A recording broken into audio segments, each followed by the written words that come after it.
Oh hello, this is Tak from Walk with Tak and welcome to my YouTube channel.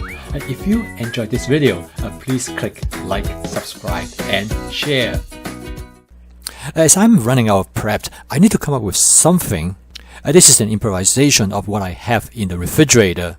Well, I always have some carrots and there are always some onion available, and I found that I have some tofu cutlet. Also, I found some napa cabbage, so together I come up with a dish that I'm going to put it over some pan-fried noodles. So okay, let's see how they turn out. Probably one of my most important goals in my YouTube channel is to demonstrate to you that cooking can be fun because you can improvise most of the time. When you use my fast cooking system with flavor chasing, advanced prepping, stir frying and template-based cooking, you can cook anything you want. Because you are not restricted by any recipes, once you understand the basics, you can just create the dishes based on what you have available to you and what you would like to have that evening. So as you can see, I start this dish with my basic template. I always start out with some carrot. Next, I add some onion to it. As you can see that onions you can add to almost anything you want. And in this case, that's the reason why I always have some sliced carrot and sliced onion available in my prep.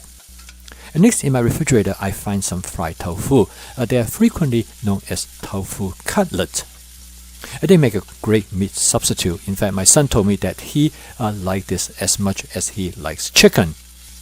Now this tofu cutlet is already cooked. All you need to do is to just warm it up and fry it slightly if you want. And another wonderful thing about this tofu cutlet is that they have extremely long shelf life. I actually have this tofu cutlet in my refrigerator for over 3 months. I'm going to season the dish with some fermented black beans, which is also known as doushi. My wife loved the flavor of this black bean. What I did here is that I clear some space and I add a little bit of oil to stir fry the black beans slightly. I then found some napa cabbage in the refrigerator. Now napa cabbage is very interesting because they have very long shelf life, particularly if you cut them up. Like this napa cabbage has been in my refrigerator for over 6 weeks. I bought this napa cabbage initially that I was going to use them in hot pot, which is great. I cut them up and store them in plastic containers. I find storing them like this is very important to retain their shelf life. If you don't, they will go bad on you in about 2 or 3 weeks. I noticed that some of the black beans start to stick and burn to the surface of the wok. This happens frequently with black bean, but don't worry, I'm going to use my spot cleaning method to take care of that. I'm going to first direct water to that part of the wok, and then I'm going to use my spatula to scrape them off, and they come off readily. The napa cabbage cooked very quickly. The dish is almost ready. I'm going to first season the dish with oyster sauce. I really do not know where this will go. This is part of my flavor chasing. I'm going to mix everything up and give it a taste, see whether I want to adjust the seasoning any further. After a quick taste test, I'm going to add some of my basic seasoning mix, which is a pre-mixed seasoning mix from the seasoning that in my masala daba. Next, I'm going to add some more water because I want to create a sauce to go over the noodles. After creating more fluid, I decided my sauce is not strong enough, so I'm going to add a little bit more oyster sauce. So okay, the dish is almost done. So far so good. Finally, I'm going to create a gravy-like sauce by adding some cornstarch.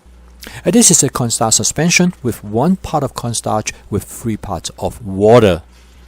I will add a little bit at a time to make sure that I do not make the sauce too thick. But if it's too thick, I can always adjust it by adding more water.